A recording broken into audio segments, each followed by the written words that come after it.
사람들은 마음의 상처를 주기도 하고 상처를 받기도 합니다. 그런데 대부분의 상처는 누구에게 받을까? 가까운 사람에게 상처를 받습니다. 먼데 있는 사람은 나에게 상처를 주지도 또한 상처를 받지도 않는다는 것입니다. 사람들은 마음의 상처를 받으면 서로의 관계가 깨어지게 되고 서로에 대해서 적대 관계가 형성이 될 수가 있습니다.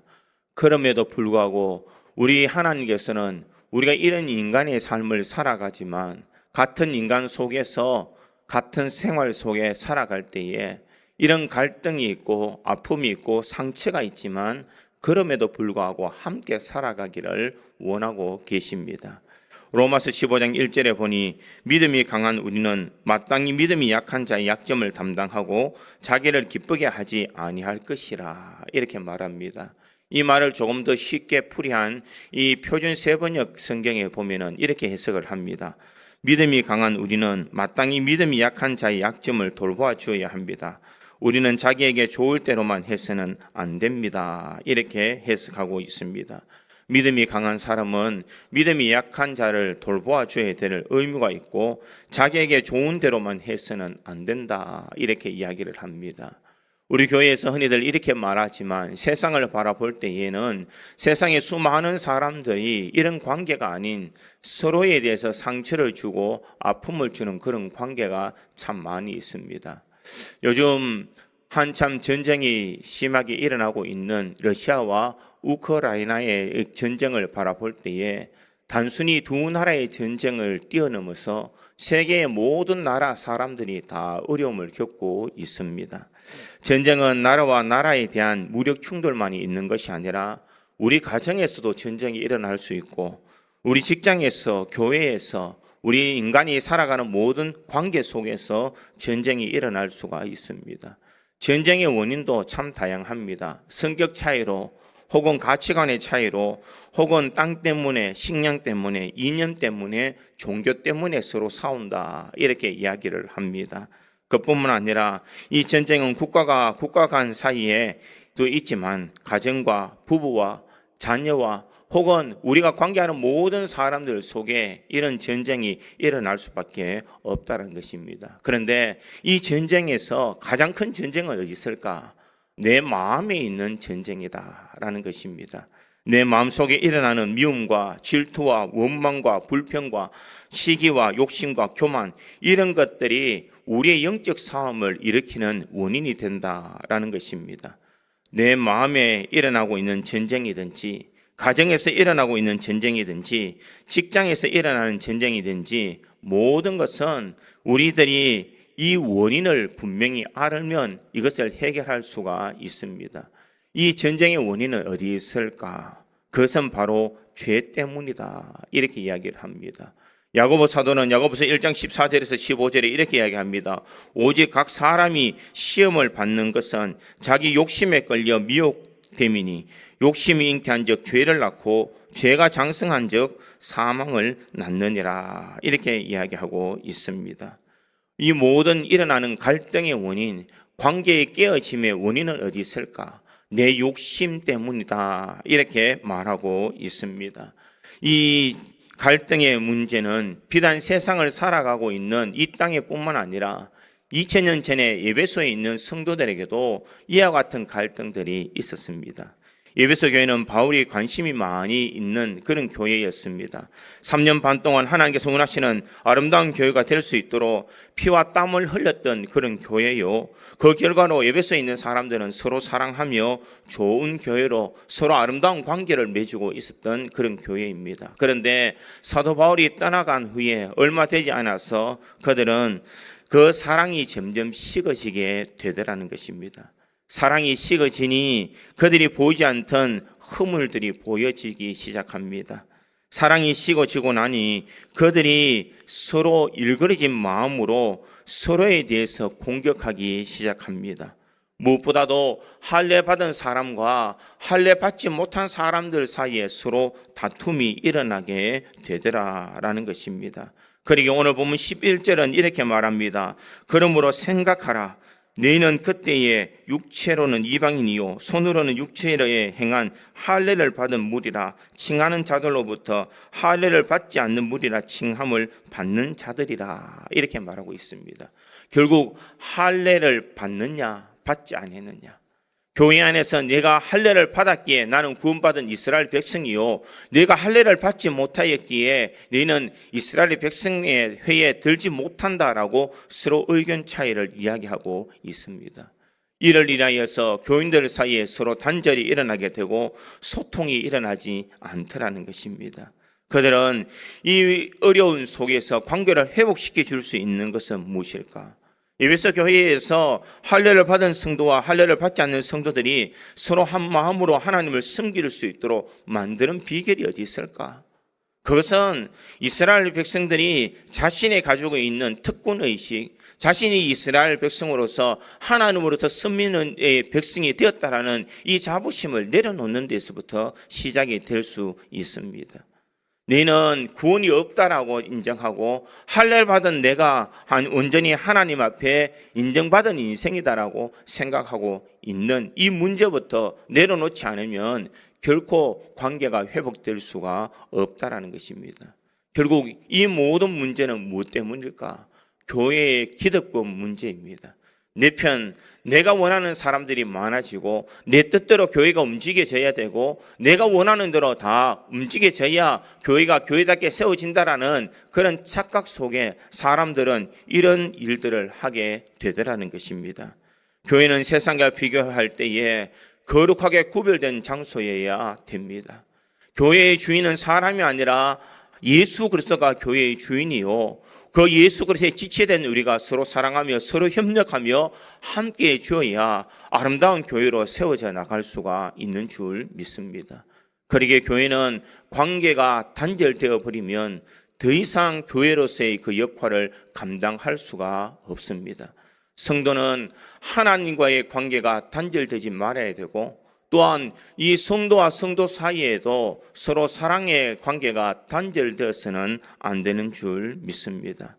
믿음의 성도들은 예수 안에서 십자가의 은혜 안에서 서로가 하나가 되는 서로 아름다운 믿음의 공동체인 줄 믿습니다. 그러기에 서로의 기득권을 가지고 사는 것이 아니라 서로가 사랑하며 허물을 덮어주며 서로 주 안에서 협력하여 아름다운 관계를 세워가는 것이 바로 교회인 줄 믿습니다.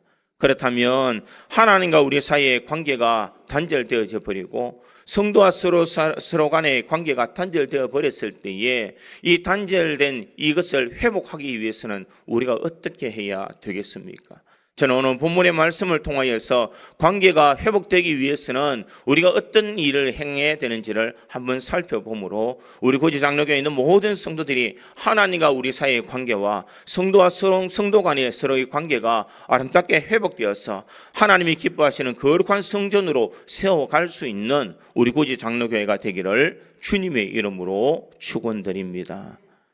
첫 번째로 관계 회복을 위해서는 우리의 과거의 모습을 생각해야 됩니다. 오늘 본문 11절과 12절에 있는 말씀을 다시 한 번 더 보겠습니다. 그러므로 생각하라.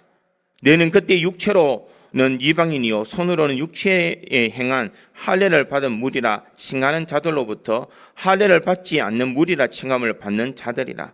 그때 너희는 그리스도의 밖에 있었고 이스라엘 나라 밖의 사람이라. 약속의 언약들이 되어 있는 외인이요 세상에서 소망이 없고 하나님도 없는 자이더니 이렇게 말하고 있습니다. 과거에 지금 에베소에 있는 성도들이 지금 상태를 이야기하고 있습니다.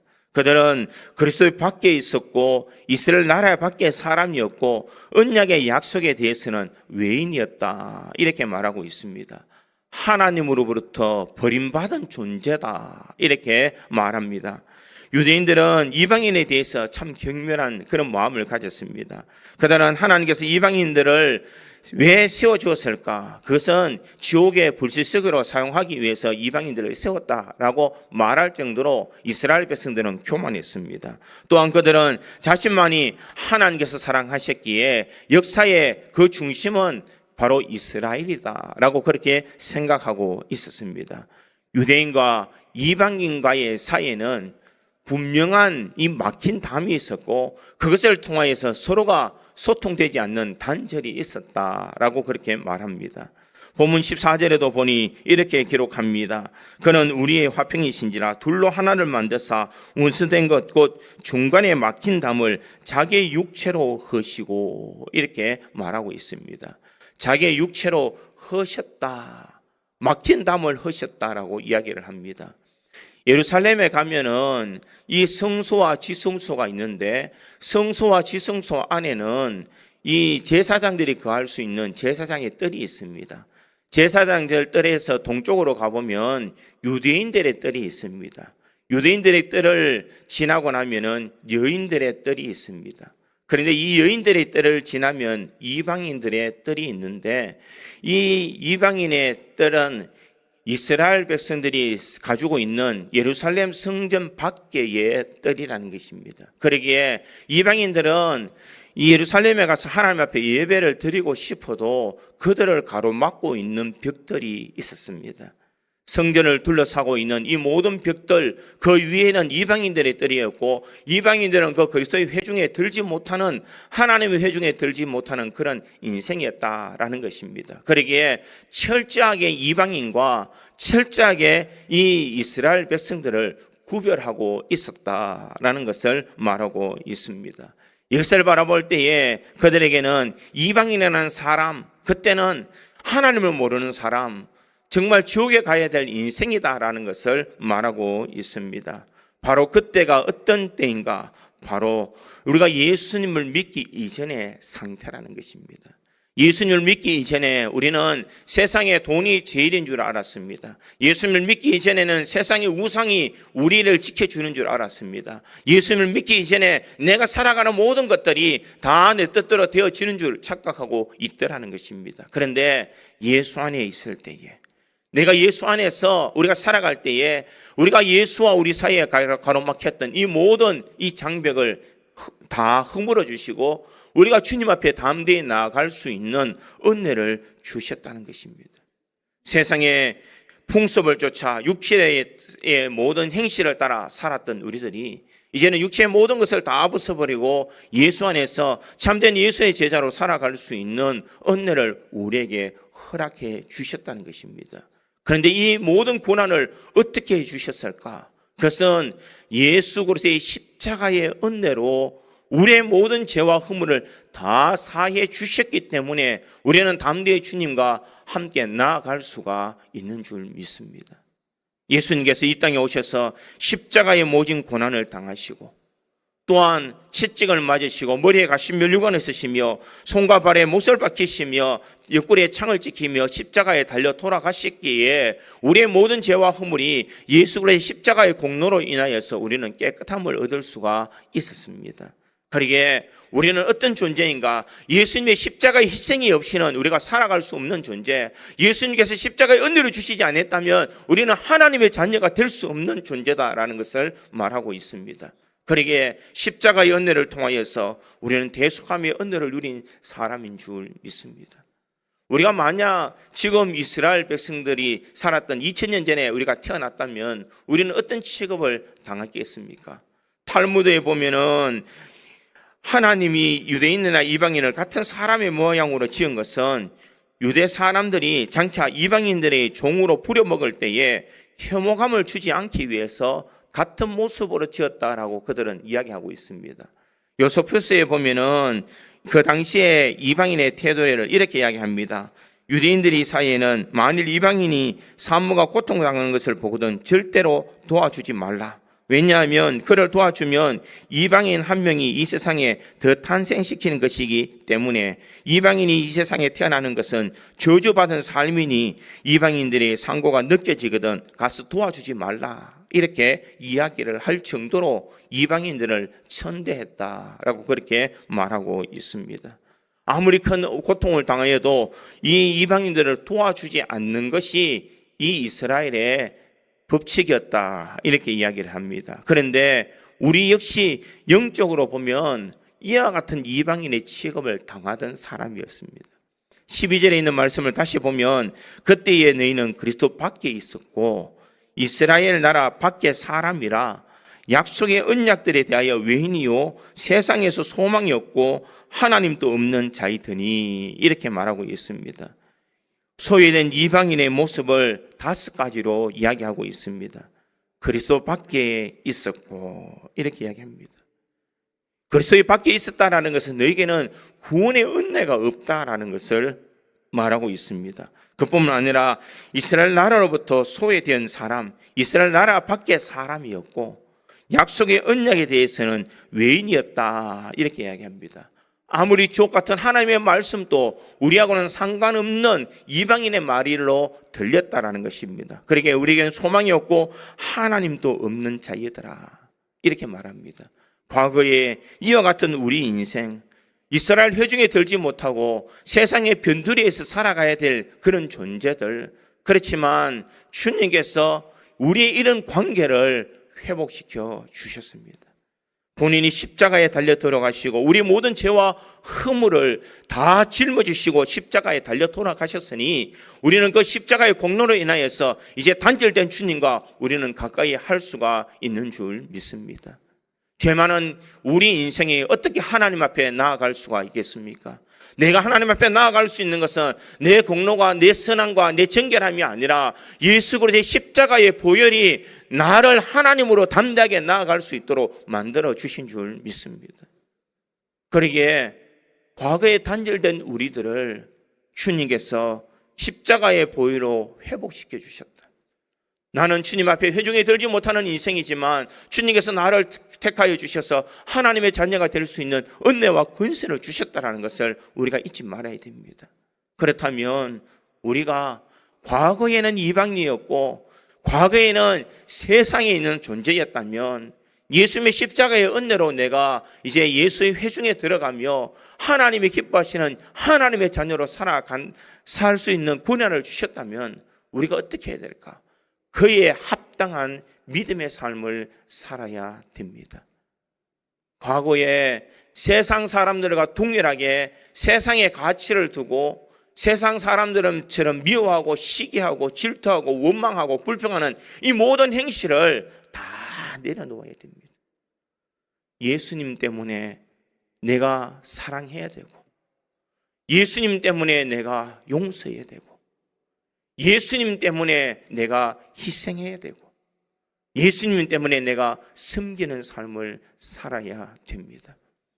예수님께서는 죄 많은 우리들을 사랑하셨고 예수님께서는 죄와 허물이 많은 우리들을 다 용서해 주셨으며 우리를 대신해서 십자가에 달려 돌아가심으로 섬김의 아름다운 모습을 보여주셨고 희생의 삶을 사셨다는 것입니다.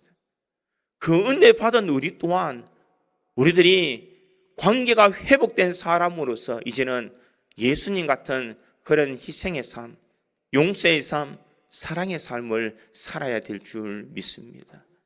내 자존심을 내세우고 나의 기득권을 내세우며 내가 교회에서 내 권위만을 내세운다면 하나님께서 기뻐하시는 교회가 될 수 없고 하나님이 기뻐하시는 성도 간의 관계가 될 수가 없는 줄 믿습니다. 나를 낮추고 주님처럼 희생하며 사랑하며 아껴주며 함께할 때에 우리의 관계가 회복되어진다는 것을 늘 기억하며 과거의 죄인이었던 우리들을 주님께서 십자가의 은혜로 회복시켜 주셨다는 이 놀라운 진리의 말씀을 기억하며 오늘도 그에 합당한 믿음의 삶을 살아가는 우리 구지 장로교회의 모든 성도들이 되기를 주님의 이름으로 축원드립니다. 두 번째로 이 관계 회복을 위해서는 하나님이 현재 우리에게 주신 신분과 직분을 기억해야 됩니다. 오늘 본문 13절에 보니 이렇게 기록합니다. 이제는 전에 멀리 있던 너희가 그리스도 예수 안에서 그리스도의 피로 가까워졌느니라 이렇게 말합니다. 이제는 이렇게 이야기합니다. 이 이제는이라는 것은 우리의 신분의 변화된 상태를 이야기하고 있는 것입니다. 보혈의 공로로 인하여서 이제는 주님 안에 있는 존재, 십자가의 은혜 안에서 살아가는 존재, 죄의 굴레에서 허물의 굴레에서 해방된 존재다라는 것을 우리에게 말하고 있습니다. 그러기에 그 감격을 잊지 말아라 라는 것을 말하고 있습니다. 사도 바울이 이 편지를 에베소에 있는 성도들에게 쓸 때에 무엇을 강조하고 싶었겠습니까? 너희가 할례를 받았느냐 할례를 받지 못하느냐 이것이 중요한 것이 아니다. 너희가 십자가의 은혜를 알고 대속의恩책을 누렸다면 너희들이 이제는 그와 같은 세상의 법리에 쫓겨서 살아가며 사람을 구분하며 살아갈 것이 아니라 예수 안에서 이제 새로운 하나님의 자녀로서 서로 사랑하며 살아야 됨을 말하고 있다는 것입니다. 사람들은 서로 격을 세우기를 좋아합니다. 저 사람은 내가 생각할 때 내보다 조금 못한 사람이야. 저 사람은 내보다 조금 뛰어난 사람이야. 저 사람은 내보다 잘 사는 사람이야. 저 사람은 능력이 많은 사람이야. 서로 자기가 스스로 비교의식을 가지고 사람을 판단하며 살아갈 때가 참 많다라는 것입니다. 때로는 그것 때문에 사람을 무시하기도 하고 때로는 무시당하기도 하며 때로는 자존심 상하기도 하고 때로는 어려움을 겪을 수도 있다라는 것입니다. 그런데 예수님께서 이 땅에 오셔서 우리에게 무엇을 하기를 원하셨습니까? 오늘 보면 17절과 18절에는 이렇게 말합니다. 또 오셔서 먼 데 있는 너희에게 평안을 전하시고 가까운 데 있는 자들에게 평안을 전하셨으니 이는 그로 말미암아 우리 둘이 한 성령 안에서 아버지께 나아감을 얻게 하려 하심이라. 우리에게 무엇을 가져주기를 원하느냐? 비교하고 갈등하며 힘들어하며 어렵게 살아가는 존재가 아니라 이제는 하나님의 자녀라는 새로운 신분을 가졌기에 너희가 주 안에서 이제는 평안한 믿음의 삶을 살아라. 예수 안에서 참된 평안함을 누려라라는 것을 말하고 있습니다. 적대감을 벗어버리고 이제는 주님께서 우리가 막혀있던 그 담을 헐어주셨으니까 우리는 그 십자가를 통하여서 주님과 화목되는 은혜의 삶을 살아야 됨을 말하고 있습니다. 그리고 오늘 본문 16절은 어떻게 말하고 있습니까? 또 십자가로 이 둘을 한 몸으로 하나님과 화목하게 하려 하심이라. 원수된 것을 십자가로 소멸하시고 이렇게 말하고 있습니다. 십자가로 둘이 한 몸이 되도록 하나님과 화목하게 하는 그런 은혜를 우리에게 주셨다는 것입니다. 그러기에 우리는 하나님의 자녀라는 새로운 신분을 가지고 우리가 주님께서 받은 이 사명을 가지고 우리는 어떻게 살아야 될까? 이제는 화목한 은혜의 삶을 살아야 된다는 것입니다. 예수님의 피값으로 사람 사이에 있는 모든 담을 허시고 소외가 없는 새로운 공동체로 만드신 이 사회를 오늘 본문 15절은 이렇게 말합니다. 법조문으로 된 계명이 율법을 폐하셨으니 이는 둘로 자기 안에서 한 세 사람을 지어 화평하게 하시고 이렇게 말하고 있습니다. 세 사람이 되었다 이렇게 말합니다. 세 사람이 되었다. 이 세 사람이 되었다는 것은 이제는 예수 그리스도의 공동체 안에서 너희가 새롭게 구별된 거룩한 성도로 세움을 받았다라는 것을 말하고 있습니다. 그러기에 이 교회는 예수를 믿는 사람들이 모여서 서로 거룩한 직분으로 예수의 향기를 드러내며 우리가 예수의 지체가 되어서 예수 그리스도를 위해서 살아가야 되는 새로운 직분을 받은 사람이다라는 것을 말하고 있습니다. 그러기에 믿음의 성도는 우리가 이 땅의 삶을 살아갈 때 우리들의 삶이 진정 주님께서 기뻐하시는 거룩한 삶을 살아갈 수 있도록 우리 자신을 우리가 돌이켜보며 믿음의 길을 달려가야 될 줄 믿습니다. 주님은 우리를 가족이라고 말하지 아니하고 권속이다라고 그렇게 말씀하고 있습니다. 이 권속이라는 것은 무엇일까? 오늘 보면 19절은 이렇게 말합니다. 그러므로 이제부터 너희는 외인도 아니요 나그네도 아니요 오직 성도들과 동일한 시민이요 하나님의 권속이라 이렇게 말하고 있습니다. 하나님의 권속이다 이렇게 말하는데 이 권속이라는 것은 무엇인가? 가족을 이야기하는 것은 아닙니다. 피로 맺었던 가족을 이야기하는 것이 권속이 아니라 이 권속이라는 것은 바로 그 가정에 함께 살아가는 모든 사람을 권속이다 이렇게 말합니다.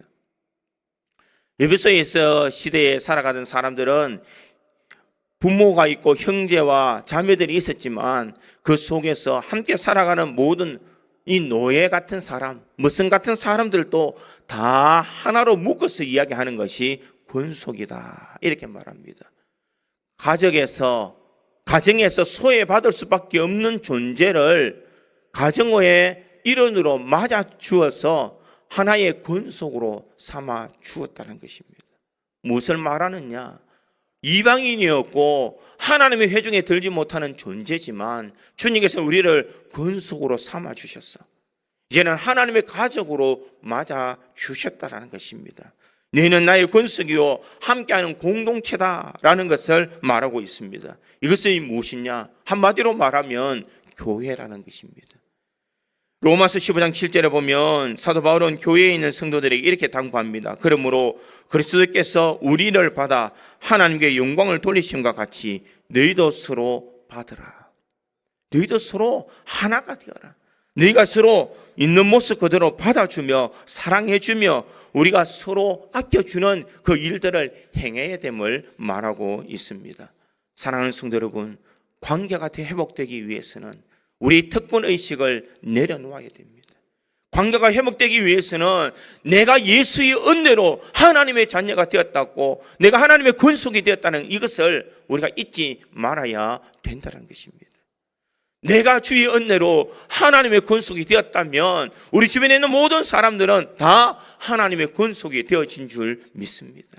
그러기에 특권의식, 기득권의 의식을 다 내려놓아야 된다는 것입니다. 요즘 교회마다 힘들어하는 것이 무엇입니까? 교회마다 힘들어하는 것은 서로 상처를 받고 서로 상처를 주며 서로 시기하며 질투하며 서로가 서로에 대해서 기득권을 내세우는 그런 교회가 얼마나 많이 있는 줄 모릅니다. 아마 주님이 그 교회를 보실 때에 얼마나 가슴 아파할지 모릅니다. 우리 고지장로교회가 진정 주님께서 기뻐하시는 교회가 되고 주님께서 기뻐하시는 성도가 되기 위해서는 우리에게 새로운 신분을 주셨던 그 권속의 놀라운 은혜를 우리들이 실천하며 살아가야 될 줄 믿습니다. 죄 많은 나도 주님께서 용서해 주시고 은혜 내려주셨는데 저와 같은 사람도 하나님께서 사랑해 주시고 은혜 내려주셨다는 것을 우리가 잊지 말아야 됩니다. 사랑하는 성도 여러분, 우리가 힘들어도 우리는 작은 예수로 살아야 됩니다. 내가 어려워도 예수의 향기를 바라면서 살아가야 되는 존재인 줄 믿습니다. 때로는 자존심 상하고 때로는 내가 손해보는 것 같고 때로는 내가 무시당하는 것처럼 보여도 지금 예수님 같았으면 어떻게 하셨을까? 예수님 같았으면 지금 어떤 행동을 하셨을까? 어떤 말을 하셨을까? 우리가 그것을 기억하며 우리는 새로운 직분을 받은 사람으로서 우리는 늘 겸손하게 우리가 주님과의 관계를 회복된 것처럼 성도의 아름다운 관계도 회복되어야 될 줄 믿습니다.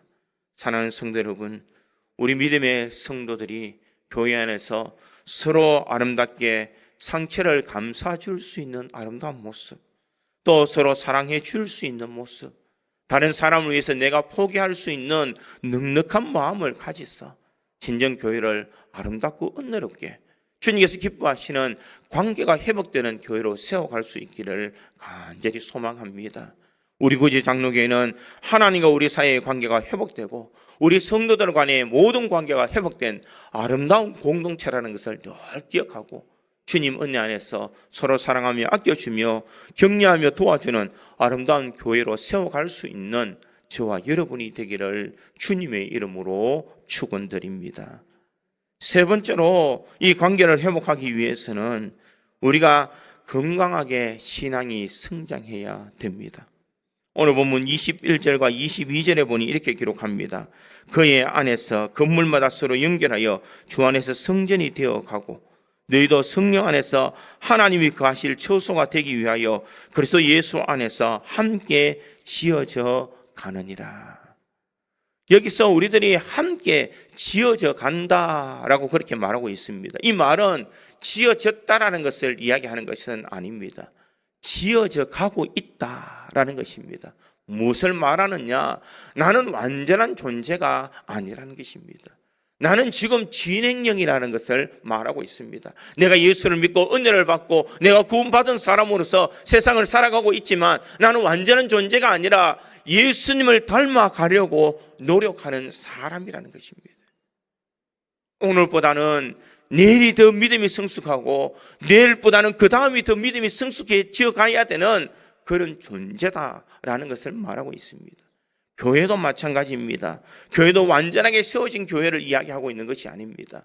함께 지어져 가는 교회입니다. 서로 세상에 상처 있는 사람, 모난 사람, 수많은 개성이 있는 사람, 이런 사람들이 다 모여서 내 자아는 죽어버리고 우리 주님만 드러내서 교회를 교회답게 아름답게 세워져 가는 그 과정에 있는 교회가 우리 구지 장로교회가 되는 줄 믿습니다. 성도의 신앙은 자라나야 됩니다. 교회에 와서 사랑이 없는 사람이 사랑하는 마음이 생겨나야 됩니다. 기도하지 못하는 사람이 기도에 열심을 내야 될 줄 믿습니다. 예수의 마음을 알아주지는 못하는 사람들이 이 교회에 와서 예수의 마음을 헤아릴 수 있는 사람으로 믿음이 성장해야 될 줄 믿습니다. 전에는 내 자신만 생각하고 내 이익만 생각하고 내 권리만 생각하고 내 자존심만 생각했던 사람이 이제는 예수님을 위해서 희생해 줄 수 있고 사랑해 줄 수 있고 놓아줄 수 있고 함께 할 수 있는 이런 모습으로 아름답게 세워져 가야 될 줄 믿습니다. 그러게 교회는 가면 갈수록 은혜로운 교회가 되어야 될 줄 믿습니다. 교회는 더욱더 사랑스러워가는 아름다운 교회가 되어야 될 줄 믿습니다. 교회가 오래되었다는 것만 자랑할 것이 아니라 내가 신앙의 연륜이 오래되었다는 것만 자랑할 것이 아니라 내가 예수 안에서 내 인생이 거듭나고 내 인격이 변화되고 내 삶이 변화되었다는 것을 우리가 전해줄 수 있는 아름다운 모습이 있는 교회가 진정 주님께서 기뻐하시는 교회인 줄 믿습니다. 우리 신앙의 성장이 멈춰버리면 교회는 그때부터 죽어가기 시작합니다. 우리 성장이 멈춰지지 않도록 우리가 서로 기도하고 격려하며 사랑하며 주님의 거룩한 일들을 아름답게 세워가야 될 줄 믿습니다. 사람들이 늙어감에 있어서 늙어가는 종류가 세 가지가 있다고 이야기합니다. 첫째는 우리의 육신이 늙어간다 이렇게 이야기합니다. 시간이 지나면 우리의 육체는 자꾸 늙어가기 시작합니다. 이 육신의 늙어감은 우리가 어떻게 할 수가 있는 것이 아닙니다. 또한 늙어가는 것이 무엇이냐? 정신적으로 늙어가는 사람이 있다고 합니다.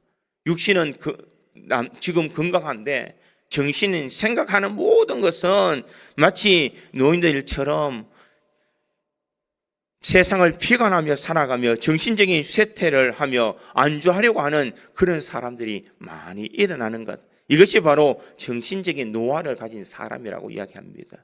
세 번째에 늙어가는 것은 무엇이냐? 영혼의 노화도 있다라고 이야기를 합니다. 육신은 태어나자마자 우리가 늙어가고 우리의 정신도 때를 따라서 바뀌어지게 가지만 우리의 영혼의 신앙은 노화되어서는 안 되는 줄 믿습니다. 시간이 지나가면 갈수록 주님과 더욱 가까워지고 우리가 시간이 흐르면 흐를수록 내 육신은 점점 노화로 우리 인생은 자꾸 나이가 들어가지만 우리의 영혼은 더 젊게 주님을 가까이 하며 더 활기차게 주님 앞에 가까이 가야 되는 것이 우리의 모습이 되어야 될 줄 믿습니다. 그러기에 사도 바울은 빌립보서 3장 14절에 이렇게 말합니다. 나는 아직 내가 잡은 줄로 여기지 아니하며 오직 한 일 즉 뒤에 있는 것을 잊어버리고 앞에 있는 것을 잡으려고 푯대를 향하여 날마다 쫓아가노라. 나는 과거에 있는 모든 행적, 내가 있는 과거에 있는 모든 것을 다 내려놓고 이제 새로운 것, 이 푯대를 향해서 내가 달려간다라고 그렇게 말하고 있습니다. 나의 영혼은 늙지 아니하고 내 영혼은 날마다 새롭게 되어지며 내 영혼은 정말 주님께서 기뻐하시는 활기찬 믿음의 삶을 살아간다라는 것을 말하고 있습니다. 사랑하는 성도 여러분, 우리 영혼이 늙어버리면 우리는 더 이상 믿음으로 성장할 수가 없는 줄 믿습니다. 날마다 우리 영혼이 새롭게 되어질 수 있도록 우리가 역동하는 그런 삶을 살아가야 될 줄 믿습니다. 우리 구주 장로교에 있는 모든 성도들이 우리가 영혼이 날마다 새롭게 되어져서 하나님이 기뻐하시는 거룩한 삶을 살아가는 믿음의 삶을 살아갈 수 있기를 간절히 소망합니다. 내 영혼이 늙지 아니하고 내 영혼이 날마다 새롭게 되어질 때에 하나님과 우리의 관계가 단절되어지지 않고 우리 믿음의 성도들의 사이의 관계가 단절되어지지 않으며 서로가 서로를 위해주며 격려하며 함께하는 아름다운 모습으로 주님께서 기뻐하시는 교회로 세워갈 수 있는 줄 믿습니다. 우리 구주 장로교에 있는 모든 성도들이 영혼의 젊음을 소유하여서 날마다 주를 위한 열심을 함께할 수 있는 우리 모든 성도들이 되기를 주님의 이름으로 축원드립니다.